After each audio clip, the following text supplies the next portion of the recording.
大家好，我是洛宾。今天的视频是关于我学习中文的进度，我们开始吧。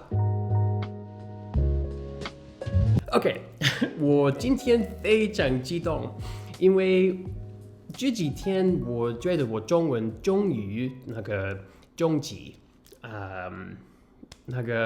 我还在每天学习，最近我觉得我中文一天比一天好了，因为我看激动的不得了，就是有点难，但是我想表示怎么我珍惜这些 moments， 我不知道怎么说 moments， 但是我想解释这个感觉，因为我看终极是什么？为什么我现在觉得我中文是终极吗？Okay, so I'm going to switch over to English now because I don't think I'm going to be able to explain and articulate exactly how I'm feeling in Chinese just yet. But to be honest, even that was like really, really fun and exciting just to try to express myself in Chinese just now. Oh, I learned a phrase.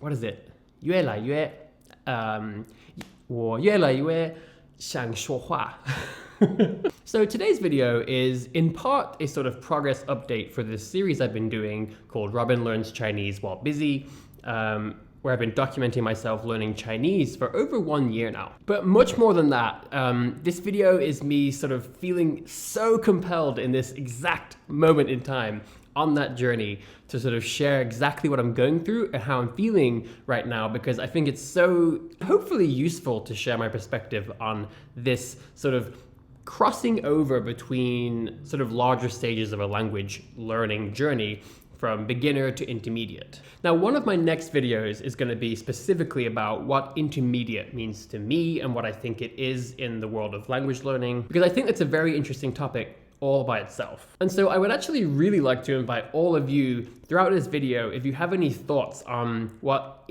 intermediate means to you when you're learning a language, please leave those in the comments and I'll make sure to sort of pick some of those opinions and I'll say them in that video, because I do think that it's important to get many different perspectives on things like this. But in this video, I want to focus on why I suddenly feel like my Chinese is now at this sort of intermediate level. I want to sort of talk about what that feels like, why I've been sort of going to bed and super excited to put my head on the pillow so I can get up and start listening to more Chinese content and continue with my learning. I want to share what that feels like. Because I often say that in language learning, I think it's so important to celebrate all of the small wins and successes that we have. But the first part of that is actually knowing how to identify when we win, when we get those milestones and successes. So I hope that this video will help some of you who are doing this for the first time sort of identify when you also deserve to give yourself a pat on the back and celebrate those wins. Okay, so what made me get out of bed this morning and just jump up and with elation and basically say, I have to film a video. I need to share how I'm feeling right now because I'm so darn excited. So I want to be clear here. The word intermediate is not really that important. The main thing here is that I feel a sudden advancement in the level of my Chinese. I no longer really feel like a beginner, but I certainly don't feel advanced, and so intermediate just maps very well to this place where I feel I am now. So one of the big things is that I've noticed everything suddenly feels easier. So I'm noticing a really big contrast right now in just how easy it is to simply study Chinese, to sort of go through lessons or materials, to learn new words, and especially how easy it is to retain new things that I learn. It's a lot easier now.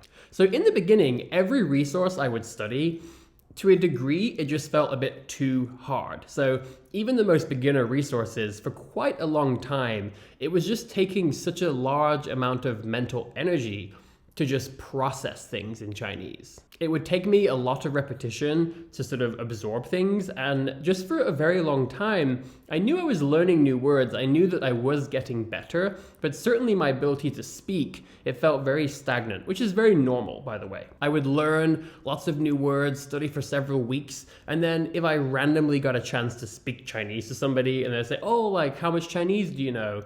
When I would try to speak, it feels like I couldn't say anything new, like my ability hadn't really changed. And I made a whole video, if you want to check it out, sort of how to deal with this feeling when it feels like your languages are not improving very much. So then I went on to resources like Glossica, I was using Scritter, I was doing Chinese pod lessons, and again, all of these resources, it just felt very, very difficult to me, to be honest. It's a bit like getting lots of new tools and materials, but you don't really know how to make anything useful. So I was getting lots of words and learning new phrases, but I couldn't use them to make anything constructive or sort of helpful in expressing myself in Chinese. Whereas now, it's very subtle, but I just feel so much more comfortable engaging with my Chinese studies. I feel so much more at ease just going through the act of learning Chinese and studying every day. It's now become effortless. And so this is where I say some of you, if you're doing this for the first time, that may not feel like a win. That might just feel overshadowed by the feeling of not improving. But I really want to stress that these kind of things are really strong indicators that you're doing the right thing, that you're getting better. So again, I also find that now when I learn new words, I'm able to use them more quickly. You'll see, I believe when I tried to speak Chinese at the beginning of the video, I used several new sentence patterns that I only learned in the last week or two. I tried to use this 越来越, so like 越来越我想说话, like I'm wanting to speak more and more. I also tried to use this 不得了, like I think it was 激动, like 激动的不得了. So this is like extremely, right, excited, like being dramatic, because I think I'm pretty dramatic, and especially when I get excited, I'm very emotionally expressive. So this is something that I wasn't able to do before. I would learn new grammatical structures, but I just wouldn't be able to mobilize them and use them in my speech. Whereas now I'm learning things and I'm able to use them. Even if I'm making mistakes, that's okay. Now, I do think this is a really good time to mention that I still struggle a lot to speak. So you may have noticed in the video even that I was struggling and I was kind of, having a bit of trouble to speak in really fluid sort of sentences without needing to pause every now and again.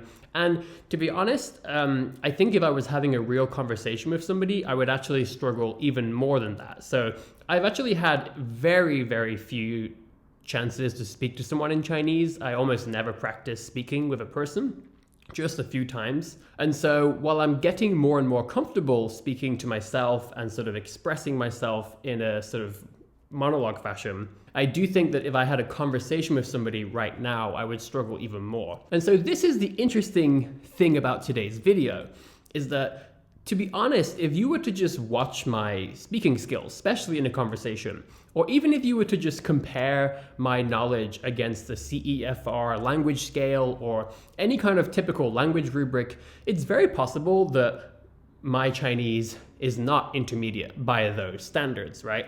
This is very much something that I feel inside of me. And this is why I think the next video that I do all about what is it to be intermediate? What does that mean? I think that it is important to have these sort of rubrics and criteria that you can measure yourself against, etc. But to be honest, I think it's far more important how you feel inside and learning how to identify the improvement and progress in your own language skills. Just because I may be struggling to speak at the moment, but I never really speak. I haven't had a lot of chance to practice. But what I am noticing is that when I now listen to a Chinese podcast, I'm listening to one called Bear Talk, which is just a totally natural Chinese podcast. The guy talks a lot about things like UX design and career advice. And when I listen to that, I honestly don't really understand almost anything, but I understand lots of words now, and it's actually like it's no longer scary to me, and I can tell that I'm going to understand it in the near future, or I'm going to understand it better and better. I'm noticing now that when I approach intermediate materials, like I'm doing this sort of series on Chinese Pod, it's like a romantic, 14, 15 episodes about a guy and a girl, and they meet, and it's kind of like a romantic story. And they're higher level materials. The dialogues are a lot longer. The lesson discussion is half in Chinese, half in English. And I remember not too long ago, maybe 3 or 4 months ago, that was just overwhelming and it was really difficult. But now when I use those materials, I get excited, right? I'm at this stage now where I just want to pour Chinese into myself. Like I just want all the words and phrases and grammatical structures to just wash over me. And I'm just it's a totally different place of mind. And so to me, that is more important. That's why I say that it feels like I've leveled up. And again, if that maps perfectly to the CEFR B1, B2 intermediate criteria or not, I don't think it matters quite so much. Obviously, if you're trying to get a job or if there's some external evaluation that you need, right? Like you need to get the B2 exam to do a job or something, that's of course different. But in terms of our just internal intrinsic motivation for language learning and being happy and recognizing your progress, I think that it's really useful to sort of learn to recognize how it feels to level up. And so for all intents and purposes, that's why I say today, I feel like my Chinese has leveled up. I feel like I'm an intermediate learner, and that's really exciting. And so just wanted to share that with you guys. I would love some feedback on my Chinese. I wonder if it's improved since last time you saw. I hope it has. And I can't wait to make a lot more videos in Chinese in the coming weeks.